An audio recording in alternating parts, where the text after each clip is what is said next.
नमस्कार प्यारे साथियों। हम लोग पढ़ रहे थे मध्यकालीन भारत का इतिहास और उसमें जो हमारा टॉपिक चल रहा था प्रांतीय राजवंश। ठीक है। लास्ट क्लास तक हमने बहमनी साम्राज्य की और उसके जो उत्तर में जो बाद में जो उसके प्रांत हुए उन सभी के बारे में हमने बात कर ली थी, यानी कि बहमनी और बहमनियों के उत्तरवर्ती जो राज्य थे उनके बारे में हमने बात कर ली थी। ठीक है। आज हम बात करेंगे विजयनगर साम्राज्य के बारे में। यही बातें हुई थी हमारी अंतिम क्लास में कि हम विजयनगर साम्राज्य के बारे में अगली क्लास से शुरू करने वाले हैं। ठीक है। चलिए, विजयनगर साम्राज्य के बारे में जो तथ्यात्मक जानकारी है वो भी मैं आपको दे दूंगा पहले, और उसके बाद हमें इसकी पूरी कहानी समझनी है ना। ये जो दो व्यक्तियों के नाम यहाँ पे आपको दिख रहे हैं, हरिहर एवं बुक्का, ये बेहद महत्वपूर्ण है। तथ्यात्मक जानकारी भी यहाँ से बेहद महत्वपूर्ण है, और इनकी जो कहानी है, जो विजयनगर साम्राज्य के बनने की जो कहानी है, वो बेहद महत्वपूर्ण है। चीज़ें स्पष्ट हैं? चलिए, तो पहले जो 2-4 पॉइंट में तथ्यात्मक जानकारी है, वो आप थोड़ा-सा नोट कर लेंगे, याद भी करनी है। जैसे विजयनगर साम्राज्य की जो स्थापना थी, वो 1336 ईस्वी में हुई थी। संस्थापक कौन थे? हरिहर एवं बुक्का। ठीक है जी। अब इसका जो वर्तमान नाम है, वो हम्पी है, हस्तिनावती। इसका राष्ट्रीय सिक्का जो होता था, वो वराह होता था, ये एक स्वर्ण सिक्का था। ये स्पष्ट है? अब इसका जो धर्म था, विजयनगर साम्राज्य का जो धर्म था, वो शैव धर्म था मूलतः, लेकिन कृष्णदेव राय वैष्णव था। इसके बारे में हम आगे पढ़ेंगे, तब एक बार फिर से बात। ठीक है? जो विजयनगर साम्राज्य की जो राजभाषा थी, वो तेलुगु थी। ये स्पष्ट हो गई। अब देखिए, यहाँ पे कुछ नाम दिए जाएँगे, ये विदेशी यात्री हैं, जो विजयनगर साम्राज्य में आए या जिन्होंने उसका वर्णन किया। ठीक है? एक-एक करके इनके बारे में हम पहले जो विदेशी यात्री आए, विजयनगर काल में, इनके बारे में हम बात कर लेते हैं। इन्होंने क्या-क्या, किस-किसने कहा है विजयनगर साम्राज्य के बारे में, किसने विजयनगर साम्राज्य का कैसा वर्णन किया है, ये हम जान लेते हैं। उसके बाद विजयनगर साम्राज्य की स्थापना कैसे हुई, वो हम बात करेंगे। ठीक है? तो विदेशी यात्रियों में सबसे पहले हम बात करेंगे निकोलो कोंटी के बारे में, है ना? निकोलो कोंटी जो था वो इटली का यात्री था, इतालवी था। 1420 में ये आया था। कब आया था जी ये? ये आया था 1420 ईस्वी में। किसके समय में आया था? ये आया था देवराय प्रथम के समय में, देवराय फर्स्ट के समय में। ठीक है? अब इसने क्या किया, जब इसने अपनी यात्रा की विजयनगर शहर की, तो इसने उसका वर्णन करते हुए लिखा था कि इसका व्यास जो है वो 70 मील है, विजयनगर साम्राज्य का।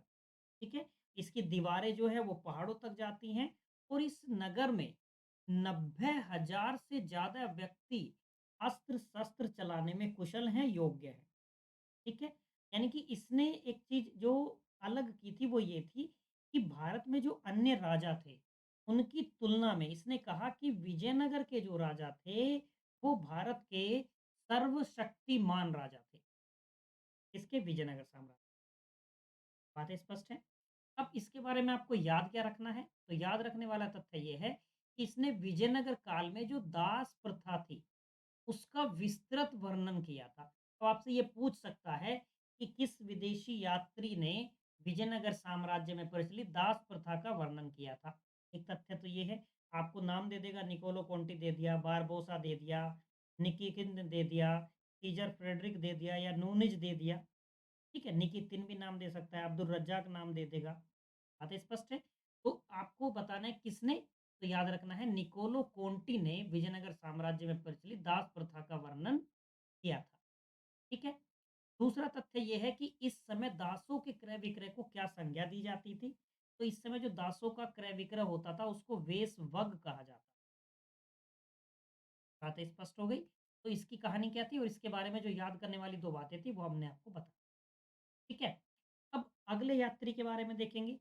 अगला यात्री कौन आया था? तो अगला आया था अब्दुल रज्जाक।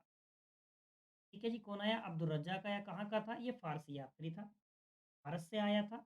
ये 1443 में आया था। कब आया था? 1443 ईस्वी में आया था। किसके समय में आया था? तो ये देवराय सेकंड के समय में आया था। ठीक है? निकोलो कोंटी किसके समय आया था? देवराय प्रथम के समय आया था 1420 में। अब्दुल रज्जाक कब आया? 1443 में आया, देवराय सेकंड के समय में। बातें स्पष्ट हो गई। अब इसके बारे में एक इम्पोर्टेंट बात ये है, एक ये भी, कि इसने क्या किया है, इसने विजयनगर के सचिवालय का वर्णन किया है। किसका वर्णन किया है जिसने? इसने विजयनगर के सचिवालय का वर्णन किया है।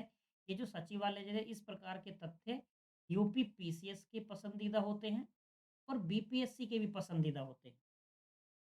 बात याद रहेगी। तो किसने किया है विजयनगर साम्राज्य में सचिवालय का वर्णन? तो वो अब्दुल रज्जाक ने किया है। ठीक है? अब इसके बारे में एक बात महत्वपूर्ण ये भी है कि इसने जब विजयनगर साम्राज्य का वर्णन किया, तो इसने कहा कि विजयनगर के जैसा नगर इस पृथ्वी पर ना तो किसी ने देखा था, ना सुना था। ठीक है? अब अब्दुल रज्जाक के अनुसार ही यही कहता है कि विजयनगर राज्य में लगभग 300 बंदरगाह थे। ठीक है जी? और इन 300 बंदरगाह में जो कालीकट है, वो प्रमुख था। कालीकट। कौन-सा कालीकट? जहाँ पे पुर्तगालियों का जहाज आके रुकता है, जहाँ पे जमोरिन स्वागत करता है। हमने पढ़ा है आधुनिक भारत के इतिहास में। ठीक है? तो कितने बंदरगाह? लगभग 300। और सबसे प्रमुख कौन-सा? कालीकट। किसने कहा? अब्दुल रज्जाक ने। ठीक है जी? फिर बारबोसा आता है, पायस आता है, नूनीज आता है, उनके बारे में महत्वपूर्ण बात नहीं है, वो सब अच्छा-अच्छा वर्णन करते हैं, जैसा इन लोगों ने किया है कि भई जैसे बारबोसा, ये पायस क्या कहता है? पायस कहता है कि मैंने जो देखा विजयनगर में, वह उतना बड़ा था जितना बड़ा रोम और देखने में अत्यंत सुंदर। यह विश्व में सबसे व्यवस्थित नगर था। कौन कहता है? पायस कहता है, यानी कि अच्छी बात लिखता है। ऐसे ही बारबोसा भी करता है। चीज़ें स्पष्ट है? बारबोसा के बारे में आप यहाँ पे नहीं लिखा है, एक बात आप नोट कर लीजिएगा बारबोसा के बारे में, क्योंकि ये 2 बातें आपसे पूछी जा सकती हैं। विजयनगर साम्राज्य में दास प्रथा का वर्णन कौन करता है? और विजयनगर साम्राज्य में या विजयनगर काल में सती प्रथा का वर्णन कौन करता है? ठीक है? तो बारबोसा सती प्रथा का वर्णन करता है। ठीक है? बारबोसा ने सती प्रथा के बारे में बताया था और निकोलो कोंटी ने दास प्रथा के। याद रहेंगी चीज़ें? बस। अगला है सीजर फ्रेडरिक। सीजर फ्रेडरिक जो था ये भी पुर्तगाली यात्री था, है ना? ये इसलिए महत्वपूर्ण है कि ये बस तालीकोटा के युद्ध के बाद आया था। यानी कि 65 का जो युद्ध हुआ था जिसको राक्षस तगड़ी का युद्ध भी कहते हैं। समझ पाए आप मेरी बात को? 1565 में। ठीक है? तो बस इसका ये है कि ये कब आया? तो जब राक्षस तगड़ी या तालीकोटा का युद्ध हुआ ये उसके बाद विजयनगर आया। कौन आया? जी सीजर फ्रेडरिक आया। याद रख लेना। स्पष्ट है। इसके बाद में एक और आता है निकितिन। ये एक रूसी जो घोड़ों के व्यापारी होते हैं वो था। इसके बारे में इम्पोर्टेंट बात कुछ ऐसी है नहीं जो आपको याद रखनी हो। ठीक है? ये बस ऐसा कहता है कि वहाँ पे जो ज़मीन थी वो लोगों को वितरित थी। लेकिन यहाँ के लोगों की जो स्थिति थी, आम लोगों की, वो दयनीय थी। ये तो इसी तरीके की बात करेगा, व्यापारी था। ठीक है? अब हमें महत्वपूर्ण जो यहाँ से कहानी आपको समझनी है, कहानी समझनी है कि जब विजयनगर साम्राज्य की स्थापना होती है, ठीक है? तो उस स्थापना के पीछे की जो कहानी है, जो पृष्ठभूमि है, जो बैकग्राउंड है, वो आपको समझना है, वो आपको थोड़ा-सा ध्यान लगा के सुनना है। ठीक है? देखिए, कहानी स्टार्ट होती है 1325। कब से स्टार्ट होती है जी? 1325। और विजयनगर साम्राज्य कब आता है? 1336 में। यानी कि 36 से भी हम 11 साल पीछे जा रहे हैं। ठीक है? तो दिल्ली सल्तनत का समय था। अब क्या था 1325 में मोहम्मद बिन तुगलक के चचेरे भाई थे, गुरशस्प उनका नाम था। ये क्या करता है तुगलक के खिलाफ ये विद्रोह कर देता है, कर्नाटक की साइड में था ये। ठीक है?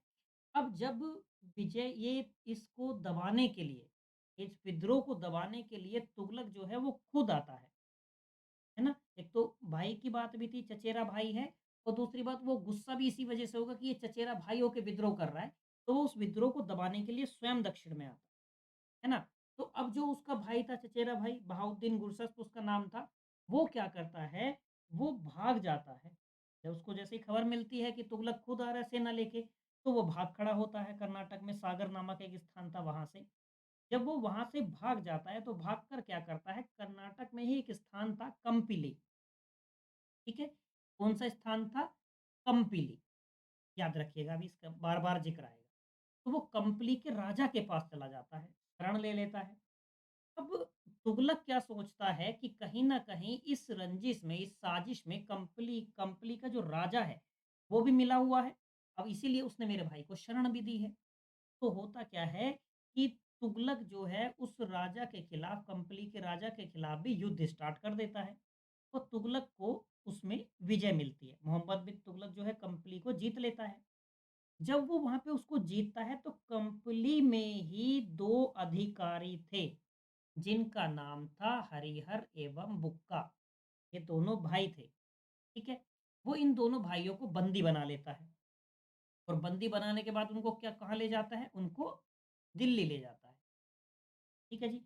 उनको दिल्ली ले जाता है, उनके साथ टॉर्चर होता है, अत्याचार होता है, मार-पिटाई होती है, उनको बंदी बना के रखते हैं और उनको जबरन इस्लाम कबूल करवाया जाता है। किसको? हरिहर एवं बुक्का को। दोनों भाइयों को इस्लाम धर्म ग्रहण करने के लिए मजबूर किया जाता है, दोनों भाई इस्लाम धर्म कबूल कर लेते हैं। ठीक है, मरता क्या नहीं करता। तो हरिहर एवं बुक्का दोनों भाई इस्लाम धर्म को कबूल कर लेते हैं। बात यहाँ तक में रुक गई। अब यानी कि क्या होता है कि एक तरीके से मोहम्मद बिन तुगलक इस बात से आश्वस्त हो जाता है कि चूँकि अब हरिहर एवं बुक्का ने इस्लाम धर्म कबूल कर लिया है, तो अब इनसे मुझे कोई खतरा नहीं है। ठीक है? फिर भी ये लोग वहीं पे रहते हैं और ये कहीं न कहीं तुगलक इनसे प्रभावित भी था, इनके सैन्य कौशल से भी। तो होता क्या है कि समय आता है 1327-28, 1327 से 28 का समय आता है। विजयनगर के बनने से भी 8 साल पहले की बात अभी भी है। ठीक है? तो होता क्या है कि आंध्र के जो तटवर्ती प्रदेश थे, उसमें एक होते थे नायक। तो नायक जो है विद्रोह कर देते हैं और इस विद्रोह के होने के बाद क्या होता है कि जो आस-पास की जगह थी, दौलताबाद है, गुलबर्गा है, मदुरा है, बीदर है, वहाँ पे भी विद्रोह प्रारंभ हो जाते हैं। बातें स्पष्ट हो गई? वहाँ पे 2 व्यक्ति थे जो जिन्होंने इस विद्रोह को शुरू किया था और धीरे-धीरे ये विद्रोह फैलता जाता है। ठीक है? यानी कि तुगलक शासन के विरुद्ध ये शक्ति युद्ध जो है आरंभ हो जाता है जगह-जगह पर। अब होता क्या है कि जो तेलंगाना के मुसलमान शासक थे या जो वहाँ पे जहाँ-जहाँ पे विद्रोह हुआ वहाँ के जो मुस्लिम शासक थे, उन मुस्लिम शासकों को मार के खदेड़ दिया जाता। ठीक है? अब इस बात की जब खबर तुगलक साम्राज्य तक पहुँचती है, तुगलक को ये पता चलता है, तो तुगलक क्या करता है कि कहीं ऐसा ना हो जाए कि इस अशांति का लाभ उठाकर, इस विद्रोह का लाभ उठाकर जगह-जगह और जितने भी अन्य छोटे-छोटे राज्य हैं, प्रांत हैं, वो सब विद्रोह ना कर दें। तो तुगलक क्या करता है, इन विद्रोह को जितने भी तमाम विद्रोह हो रहे थे, इन विद्रोहों को दबाने के लिए वो हरिहर एवं बुक्का को आज़ाद कर देता है। क्या करता है? हरिहर एवं बुक्का को आज़ाद करता है और इन दोनों को ये ज़िम्मेदारी दी जाती है दोनों भाइयों को कि आप दक्षिण में जाइए और ये जो विद्रोह है, इन विद्रोहों का दमन करके आइए। ठीक है? ये दोनों भाई तुगलक की आज्ञा का पालन भी करते हैं। ये दक्षिण में जाते हैं और जो विद्रोह हो रहे थे, उन विद्रोहों का ये दमन भी कर देते हैं। ठीक है? लेकिन इसी समय ये एक संत के प्रभाव में आ जाते हैं, जिनका नाम था संत विद्यारण्य। ठीक है?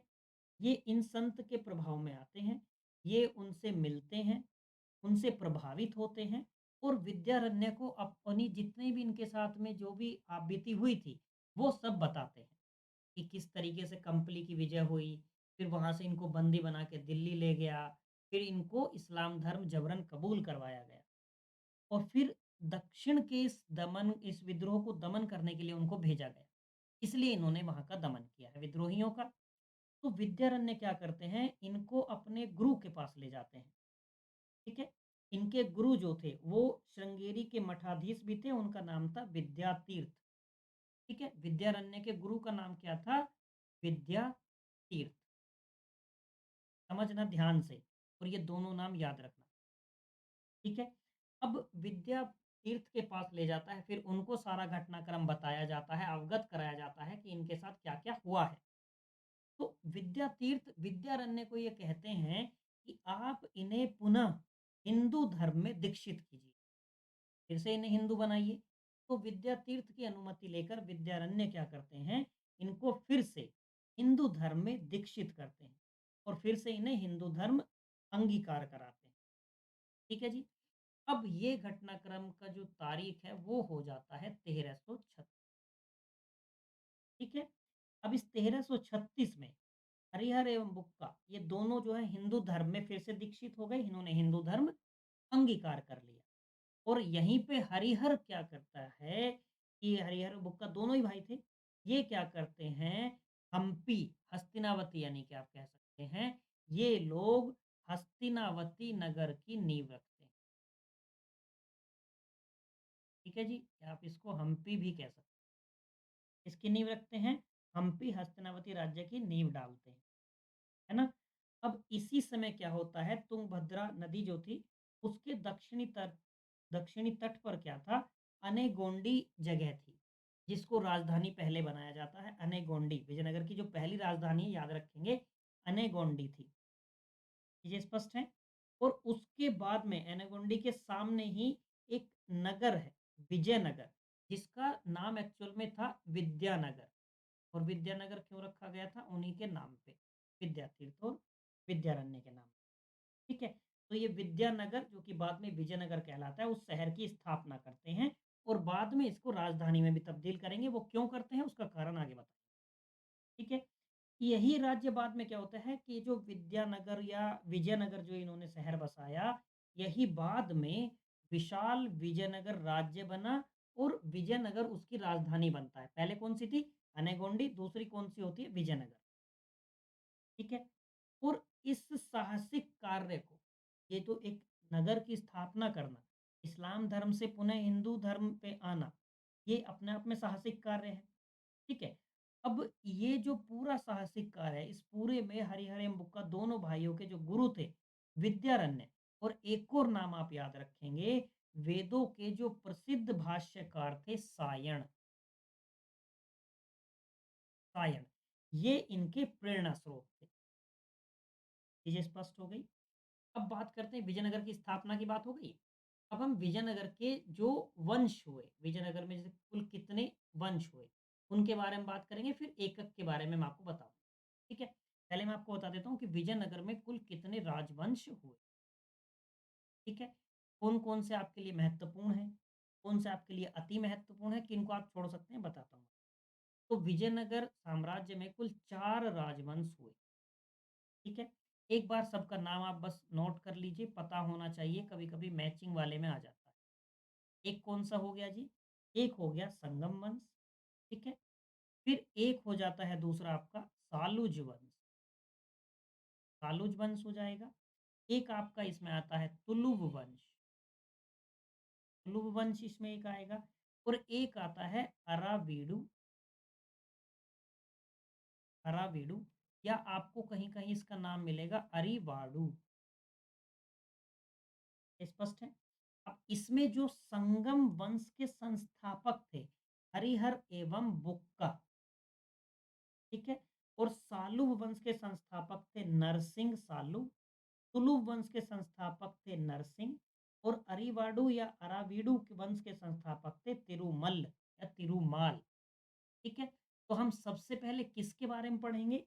हम विजयनगर साम्राज्य के संगम वंश के बारे में पढ़ेंगे। संगम वंश के बारे में। तो संगम वंश के, और आप कहेंगे कि संगम वंश के संस्थापक कौन? हरिहर एवं बुक्का। ठीक है जी? अब इसमें सबसे पहले हमें किसके बारे में पढ़ना है? हरिहर प्रथम के बारे में, समय 1336 से 56 का। ठीक है? तो आप समझ गए कि संगम वंश जो है विजयनगर साम्राज्य के 4 वंशों में पहला था। हरिहर एवं बुक्का जो थे, क्योंकि ये संगम के पुत्र थे, इनके पिताजी थे संगम, तो उनके नाम पे इन्होंने अपने वंश का नाम रखा। ठीक है? पिता के नाम पे। और संगम वंश में भी कुल 7 शासक हों। ठीक है? सबके बारे में पढ़ना नहीं होता है, सबके बारे में याद नहीं रखना होता है, लेकिन सबसे पहला और सबसे अंतिम आपको याद होना चाहिए, बीच के जो महत्वपूर्ण रहेंगे वो आपको पता होने चाहिए। तो हरिहर प्रथम मैंने आपको बता दिया, संगम वंश का पहला। और विरूपाक्ष द्वितीय, नाम बस आगे भी शायद कहीं लिखा मिल जाएगा, फिर भी ये नहीं है तो नहीं होगा तो आप जान लीजिए। विरूपाक्ष द्वितीय, समय 1465 से 86 का है, वो अंतिम शासक। ठीक है? सबसे पहले हरिहर प्रथम के बारे में कुछ जानिए 1336 से 56 का समय है। तो इनकी जो जैसे जो पहली राजधानी थी मैंने अभी आपको बताया अनेगोंडी थी, तुंगभद्रा के तट पे थी, मैंने बताया। अब उसको चेंज करने का कारण क्या था? क्यों रहा था? विजयनगर को क्यों अपनी दूसरी राजधानी बनाता है? वो बता देता हूँ। देखो, वो पहाड़ी पर स्थित थी बेशक, अनेगोंडी जो राजधानी थी, लेकिन वो सुरक्षित नहीं थी, ठीक है? वो सुरक्षित नहीं होने के कारण उसकी असुरक्षा का बोध होने के कारण ये दूसरी राजधानी बनाते हैं विजयनगर को, ठीक है? और आज की बात करें अगर हम, तो विजयनगर के जो ध्वंसावशेष हैं, वो वर्तमान में कहाँ पे हैं? हम्पी में मिलते हैं, हस्तिनावती जिसे, ठीक है जी? हस्तिनावती, हम्पी में। बातें स्पष्ट हो गई। अब जब ये गद्दी पर बैठा हरिहर प्रथम, तो गद्दी पर बैठने के बाद ही हरिहर प्रथम ने जो इसका भाई था बुक्का, बुक्का की सहायता से इन्होंने क्या किया? तुरंत साम्राज्य विस्तार का कार्य प्रारंभ किया, शक्ति प्रदर्शन का कार्य प्रारंभ किया। ठीक है?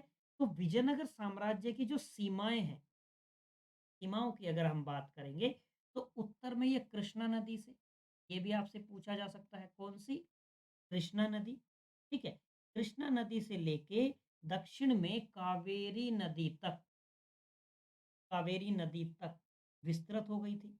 अब जो पड़ोसी राज्य होते थे, जो पड़ोसी राज्यों में जो वारंगल था, वारंगल का संस्थापक कौन था? कायप, ठीक है? इसका मित्र था प्रोलयवेम। अब ये सब जो थे, ये सब इसके विरुद्ध थे। यानी कि जो पड़ोसी राज्य थे, वो इसके विरुद्ध थे, ठीक है? और ऐसे ही देवगिरी का सूबेदार था, वो भी हरिहर का कट्टर विरोधी था। लेकिन हरिहर और बुक्का ये दोनों ही कुशल सेनानायक थे, मैंने आपको पहले ही बताया, है ना? तो हरिहर भी कुशल था, सैनिक कला में दक्ष था, हथियारों को चलाने में दक्ष था। ये स्पष्ट हो गई। तो वो एक योग्य शासक सिद्ध हुआ। यानी कि इसने इन सभी को इन सभी के साथ में सामंजस्य भी बैठाया और अपना राज्य विस्तार भी किया। जहाँ-जहाँ ज़रूरत पड़ी, वहाँ-वहाँ इसने जो अयोग्य शासक थे या जो इससे दुश्मनी रख रहे थे, उनकी ठीक-ठाक पिटाई भी की। स्पष्ट हो गई? चलिए, अब बुक्का प्रथम के बारे में कुछ जान लीजिए। बुक्का प्रथम 1356 से 77 का समय, ठीक है? बुक्का प्रथम का। बुक्का प्रथम की उपाधि कई बार पूछ ली जाती है, वैसे इतना इम्पोर्टेंट नहीं है, पर कभी-कभी पूछ सकता है, तो बुक्का प्रथम की उपाधि आप याद रखिएगा वेदमार्ग, ठीक है? और एक और संज्ञा इनको दी जाती थी प्रतिष्ठापक की, प्रतिष्ठापक, प्रतिष्ठा की वापस पुनः स्थापना करने वाला, बुक्का प्रथम। ठीक है? अब जब हरिहर जो है हरिहर गया यानी कि 1336 के बाद जब हरिहर प्रथम की मृत्यु हो गई थी, है ना? तो उसके बाद कौन आएगा? बुक्का प्रथम आया 56 में। 56 में बुक्का प्रथम आया तो ये भी एक महान योद्धा, राजनीतिज्ञ और विद्या प्रेमी था। अभिलेखों से पता चलता है कि उसने पूर्वी, पश्चिमी और दक्षिणी सागरों का उसे स्वामी कहा गया है। पूर्वी सागर का स्वामी, पश्चिमी सागर का स्वामी, दक्षिणी सागरों का स्वामी कहा गया किसको? बुक्का प्रथम को। ठीक है? अब जो निर्माण कार्य चल रहे थे हरिहर प्रथम के समय से, वो निर्माण कार्य पूरे कौन करवाता है? हुक्का प्रथम पूरे करवाता है और जो तमिलनाडु राज्य था, जिसके बारे में हमने पहले बात की, उसको ये विजयनगर राज्य में सम्मिलित कर लेता है। ये इसके बारे में तथ्यात्मक जानकारी महत्वपूर्ण है, ये आपको याद रखनी है दोनों बातें। चीज़ें स्पष्ट हो गई।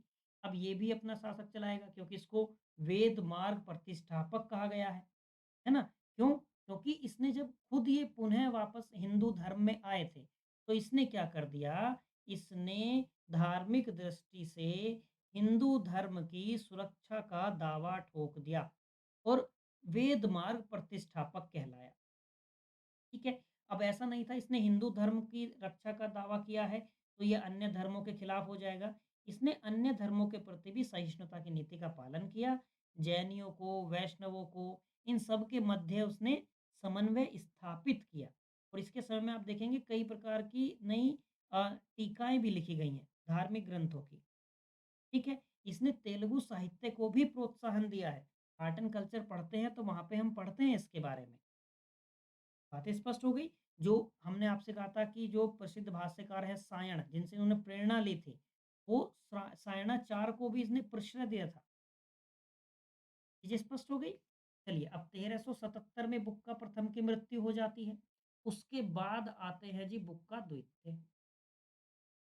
कौन आ जाएँगे? सॉरी, हरिहर द्वितीय, ठीक है? अब हरिहर द्वितीय मैंने आपको बताया था अभी, उन किन-किन के समय में कोई ना कोई आएगा। अब यहाँ से उपाधियों का सिलसिला शुरू हो गया था किसी के समय में, हरिहर प्रथम के समय में, सॉरी बुक्का प्रथम के समय में, ठीक है? अब जब यहाँ से उपाधियाँ चली, तो इन्होंने भी उपाधियों में आगे बढ़-चढ़ के हिस्सा लिया। राजाधिराज, राज परमेश्वर, महाराजाधिराज, राज व्यास, राज वाल्मीकि, इस प्रकार की उपाधियाँ ग्रहण की गई। ठीक है? तो इसके बारे में आप ये तथ्य याद रख सकते हैं कि हरिहर द्वितीय विजयनगर साम्राज्य का पहला शासक था जिसने इस प्रकार की उपाधि ली, राजाधिराज, राज परमेश्वर। बातें स्पष्ट हैं। अब ये भी क्या करेगा? ये भी पुरखों से चली आ रही परंपरा को आगे बढ़ाएगा, यानी कि विजयनगर साम्राज्य का अन्य दिशाओं में विस्तार करेगा। अब ये भी जैसे कनारा को जीत लेता है, मैसूर को जीत लेता है, तिरुचिरापल्ली को जीत लेता है, कांची प्रदेश को जीत लेता है। बातें स्पष्ट हो गई? लेकिन इसकी जो महान उपलब्धि है, उसके बारे में अगर ये हम बात करेंगे, तो इसकी महान उपलब्धि है, इसने उत्तर में मुस्लिम राज्यों से गोवा, चौल तथा दाभोल, इनका जो तटीय क्षेत्र था, वो जीत लिया। यानी कि शक्ति प्रदर्शन का आप अंदाजा लगा सकते हैं कि फिर पड़ोसी जो विद्रोही थे या जो घृणा करते थे, जिनसे दुश्मनी थी, उनका हाल क्या रहा होगा। ठीक है? इसीलिए जो सुदूर दक्षिण में, देखिए सुदूर दक्षिणी भारत पर जो विजयनगर साम्राज्य का जो विस्तार होता है, उसको करने का श्रेय हरिहर सेकंड को ही जाता है। बातें स्पष्ट हो गई यहाँ तक की। अब ये क्या करता है कि अब क्या आगे बढ़ता रहेगा, शक्ति प्रदर्शन करेगा। तो ये 1398-99 में क्या करता है, जो सुल्तान बहमनी सुल्तान फिरोज था, उससे अब देखो जो हमने उस समय पढ़ा था रायचूर दोआब, वो मैटर चलेगा।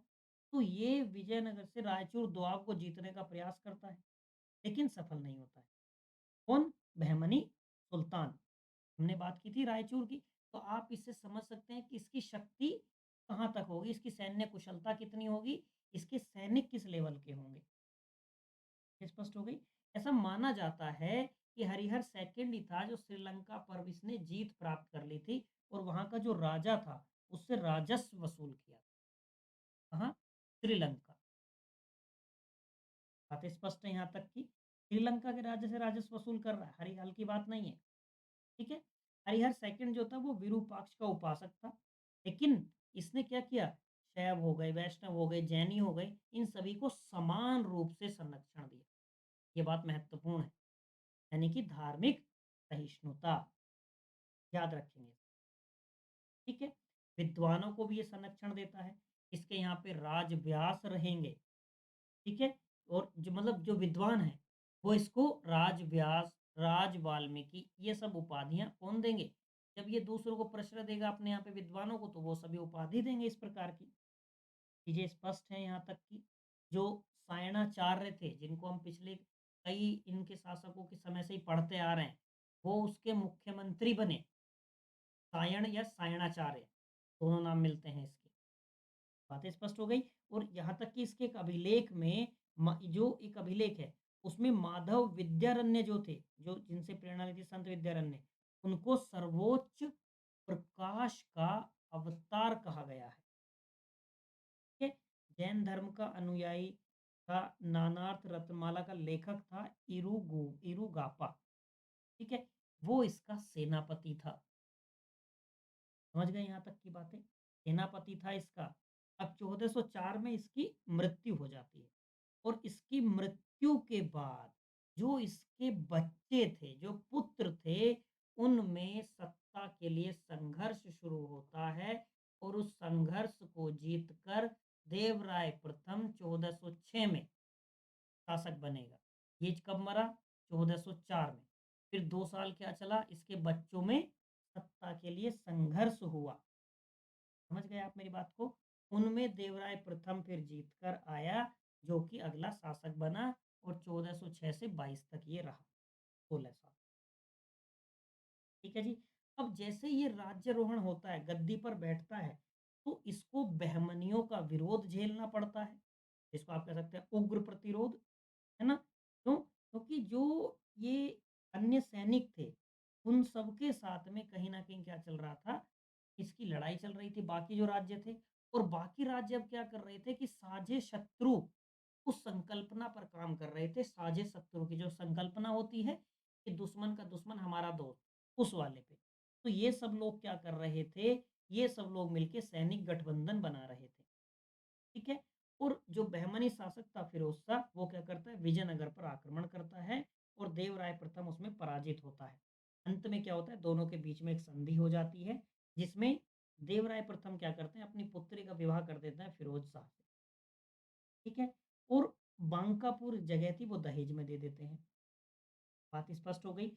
अब उसके बाद जब इसने बहमनियों के साथ वैवाहिक संबंध स्थापित कर लिया, रिश्तेदारी जोड़ ली, तो जो अन्य छोटे-छोटे विरोधी थे, जैसे कोडविडू के जो रेडियो थे या इनको कोंडाविडू भी आपको मिलेगा और इनका नाम कहीं पे कोंडाविडू के रेड्डी, रेड्डी तो सुन के लगता है कि वास्तव में रेड्डी होगा, लेकिन कहीं-कहीं आपको मिलेगा कोंडविडू के रेडी। समझ गए? ये मतलब इसलिए ऐसा लिखा मिलता है क्योंकि रेड्डी को हिंदी में जब किताबें ट्रांसलेट की गई तो रेडी कर दिया किसी ने, लिखते टाइम। जबकि उनको ये नहीं पता चला कि रेड्डी 2 डा लगेंगे, एक आधा, एक पूरा। ये आप याद रखिएगा, रेड्डी है वो लेकिन आपको रेडी भी मिल सकता है। तो उसके एक और कमाल की बात, किताबों में रेडी नहीं, इस तरीके से मिलेगा कि रेडियों का विद्रोह देखना पड़ा। कहाँ के थे ये? तो ये कोंडविडु के थे।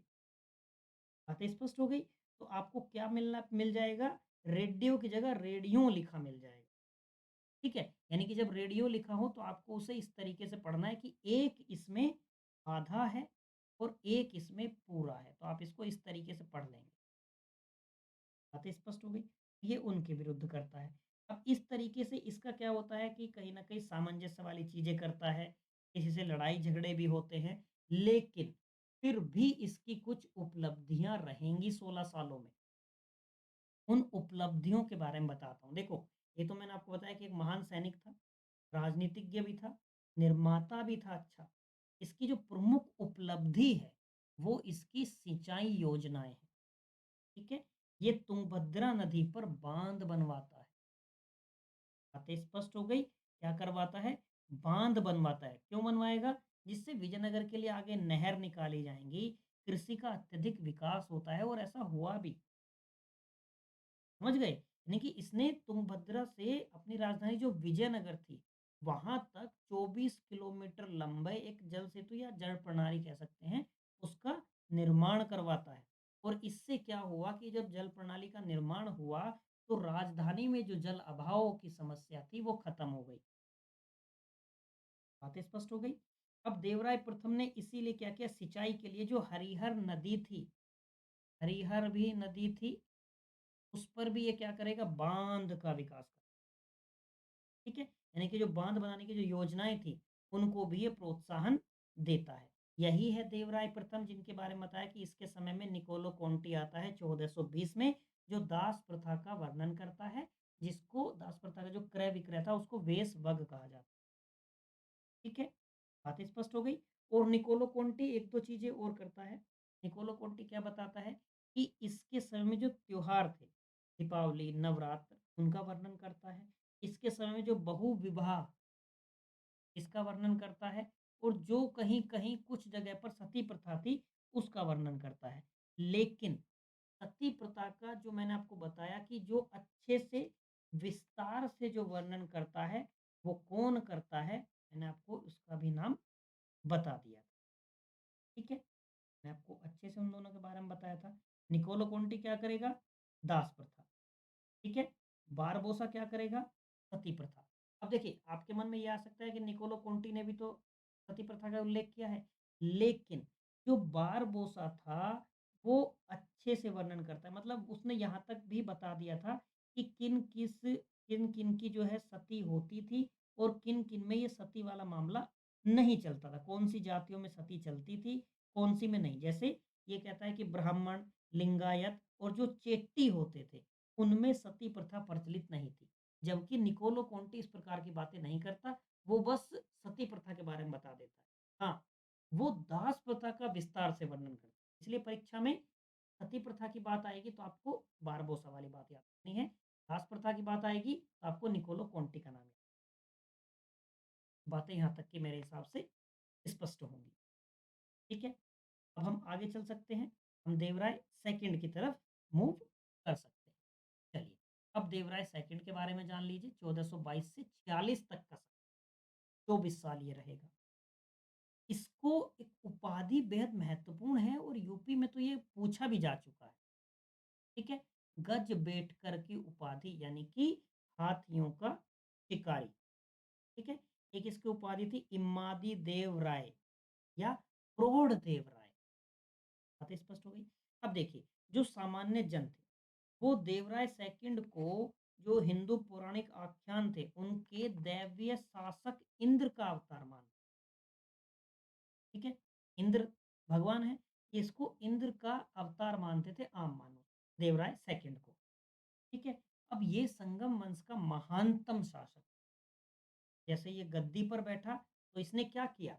जितने आस-पास में मुस्लिम राज्य थे, उनको विरोध करने का मौका ही नहीं दिया। इसने आते ही गद्दी पे बैठा, तो इसने क्या किया? अपने सामने एक कुरान की प्रति रख ली। क्या करेगा? एक कुरान की प्रति रख लेगा। इससे क्या होगा?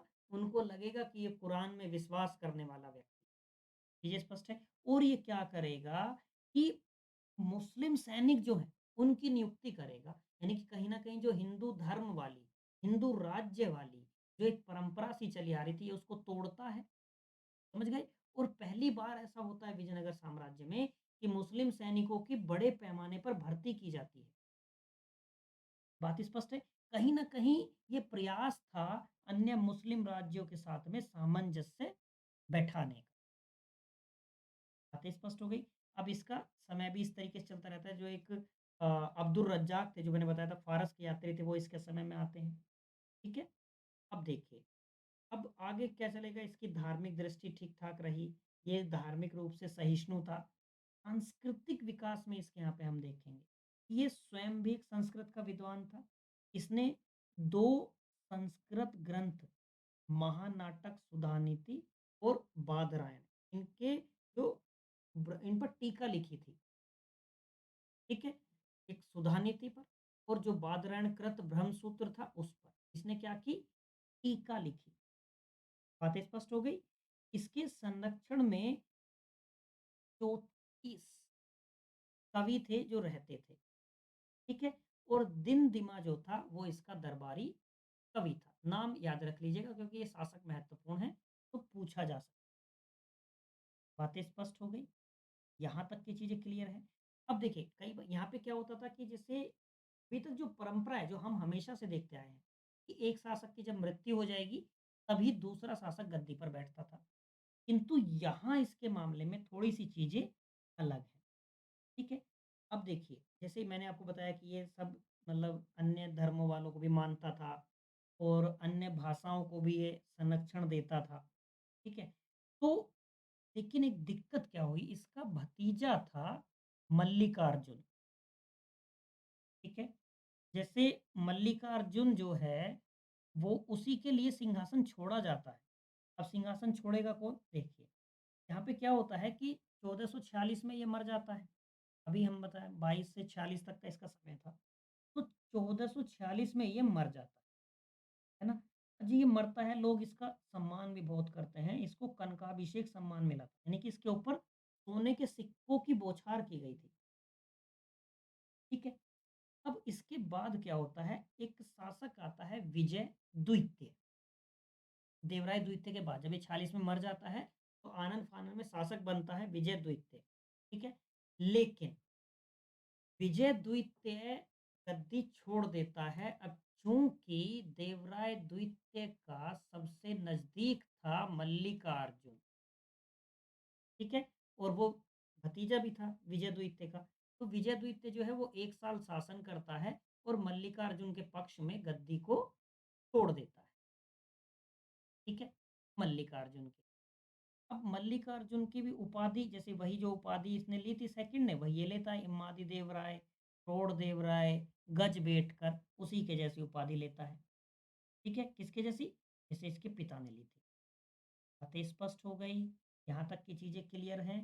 देखिए आपने ना अब एक मन में सवाल आ सकता है भई मल्लिकार्जुन क्यों बन गया? देखो महाभारत आपने देखी थी? तो महाभारत में क्या था कि पांडु शासक होता है, जब पांडु चले जाते हैं वनगमन के लिए, तो कार्यवाहक कार्यकारी राजा किसको बना दिया जाता है? धृतराष्ट्र को बना। तो धृतराष्ट्र के बच्चे सोचते हैं कि चूँकि उस समय राजा हमारे पिता थे, तो आगे शासक हम बनेंगे, राजकुमार हम कहलाए बड़े। जबकि गद्दी किसको जानी थी? वो पांडवों को जानी थी। तो इसी तरीके से यहाँ क्या होता है कि विजय जो था, विजयद्वैत जो उसका भाई था सेकंड का, मैं आपको एक स्लाइड और पीछे लेके चलूँ। देवराय सेकंड का भाई विजयद्वैत थे। अब बनना तो ऐसा था कि भई देवराय सेकंड है तो उसका बेटा बनेगा। यही तो है, राजा का बेटा राजा बनेगा। लेकिन आनन-फानन में होता क्या है कि देवराय सेकंड की जब डेथ हो जाती है तो इनका जो भाई था विजय, विजय सेकंड वो बन जाता है। लेकिन कुछ ही समय बाद जैसे ही मल्लिकार्जुन को जनता स्वीकृति दे देती है, कहीं न कहीं जनता में पकड़ हो जाती है।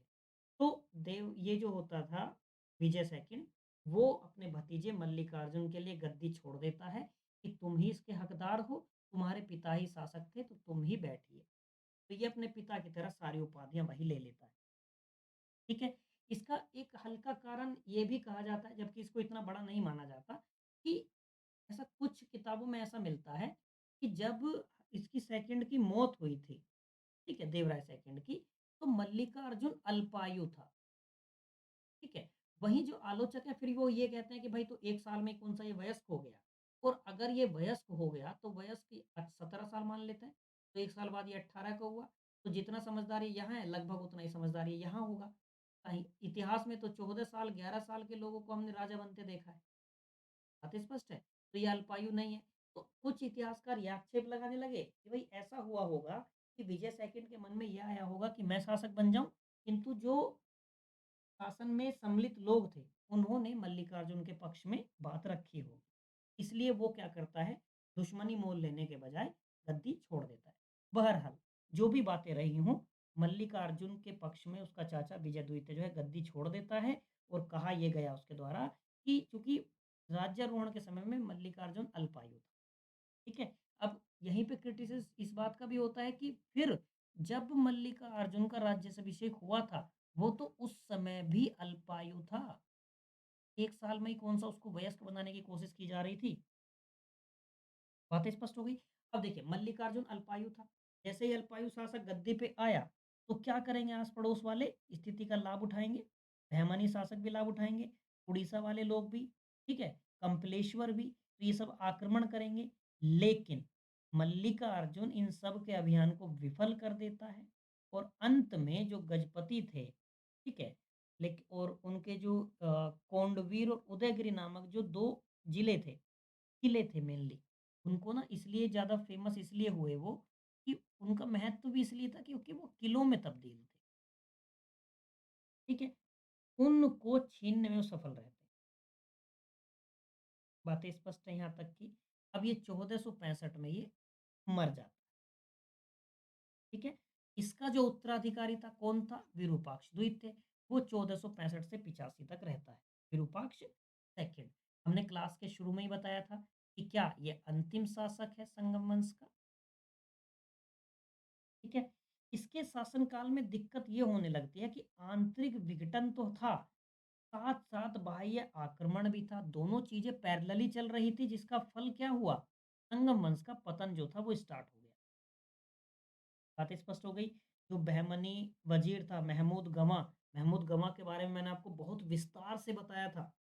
कहाँ से आया था, किस तरीके से राजनीति स्टार्ट की और किस तरीके से शासन में सर्वोच्च पद तक ये पहुँचा था। जिसने नहीं देखा होगा तो वो इससे 1 क्लास पहले से 1 क्लास पहले हाँ, सेकंड लास्ट वाली क्लास वो देख लें, ठीक है? और महमूद गवाह कर देता है, ये बहमनी का वज़ीर था, ठीक है? गजपति नरेश कपिलेश्वर भी आ जाता है, ये सब आक्रमण करते हैं, जिसमें बहमनी साम्राज्य ने गोवा, दाभोल और चोल, ठीक है? और गजपतियों ने क्या किया? उदयगिरि और विजयनगर, इनके जो तटवर्ती क्षेत्र थे, जो तटवर्ती प्रदेश थे, उन पर अधिकार कर लेते हैं, ठीक है? यानी कि ये एक तरीके से क्या होगा, जब इतने उसके तटवर्ती क्षेत्र चले जाएँगे, उसके किले चले जाएँगे, तो ये विजयनगर की पहली गंभीर पराजय थी। बातें स्पष्ट है। बाद में क्या होता है कि किन्हीं इसी सब बातों से, इन्हीं सब घटनाक्रमों से नाराज़ होकर उसका जो पुत्र था विरूपाक्ष का, वो उसकी हत्या कर देता है, ठीक है? और उसका बाद उसका जो बेटा था प्रोढ़ देवराय, वो गद्दी पर बैठता है, ठीक है? अब ये जो घटना है, पिता को मारने वाली, वो पहली बला प्रहार कहलाती है। कोई बल के आधार पर संगम वंश में गद्दी पर कोई बैठा था, विजयनगर साम्राज्य में गद्दी पर कोई बैठा था, पिता की हत्या करके, ठीक है? अब जैसे ही इस प्रकार का कोई शासक गद्दी पे बैठेगा जो अपने पिता को ही मार देगा, राजपाट के लिए चाहे वो किसी भी बारात से क्षुब्ध होके उसने मारा हो, लेकिन लोगों की नज़रों में आ जाता है कि गद्दी पर बैठने के लिए पिता की हत्या कर देता है, पिता का हंता कहलाता है। तो राज्य में क्या होता है? अराजकता व्याप्त हो जाती है, जिसका उल्लेख नूनिज, एक पुर्तगाली यात्री जो आता है, वो भी करता है। ठीक है? अब इसी प्रकार से जब विजयनगर साम्राज्य में जो इतनी अराजकता व्याप्त हो जाती है, इसी में इसी अराजकता का स्थिति का लाभ उठा के जो चंद्रगिरी के गवर्नर थे सालुक नरसिंह, वो राज सिंहासन पर अधिकार जमाने में सफल हो जाता है और यहीं से नए वंश की स्थापना होती है जिसका नाम था सालुब वंश।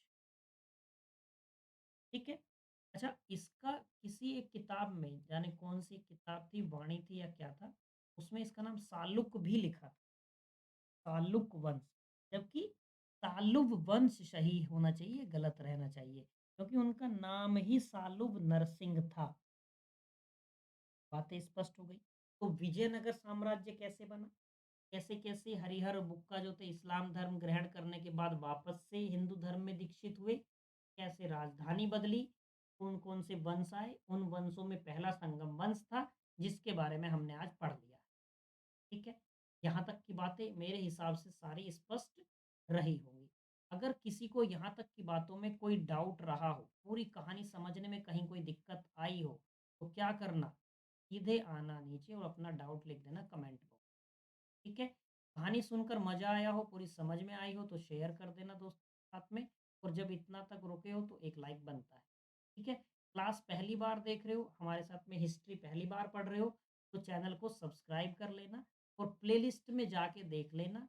आपको काफ़ी सारी क्लासेस मिल जाएँगी, काफ़ी सारी क्या, आपको पूरा मॉडर्न मिल जाएगा, स्पेक्ट्रम बुक मिल जाएगी, आपको जो एंशिएंट है वो मिल जाएगा, आपको आर्ट एंड कल्चर मिल जाएगा, नितिन सिंघानिया। ठीक है? पीटी के पॉइंट ऑफ व्यू से, स्टेट पीसीएस के पॉइंट ऑफ व्यू से, और जो टियर 1 वाले एग्ज़ाम होते हैं अदर, उनके लिए आपको पॉलिटी भी मिल जाएगी। ठीक है? हिंदी वाले जो बच्चे हैं उनके लिए हिंदी की क्लास है, हिस्ट्री वाले जो बच्चे हैं उनके लिए हिस्ट्री क्लासेस हैं। तो आज के लिए इतना ही रखते हैं। मिलेंगे अगली क्लास में, क्या पढ़ेंगे अगली क्लास में? सालुब वंश के बारे में बात, ठीक है? कोई समस्या रही होगी तो कमेंट बॉक्स में तुरंत पूछ जाना। जो पीडीएफ चाहिएगी उसके लिए डिस्क्रिप्शन में आपको टेलीग्राम का लिंक मिल जाएगा। वहाँ पे जाके ग्रुप जॉइन कर लेना। हमसे बात करनी होगी तो टेलीग्राम पे मैसेज कर देना। मिलेंगे अगली क्लास में। Till then bye bye. Have a nice day.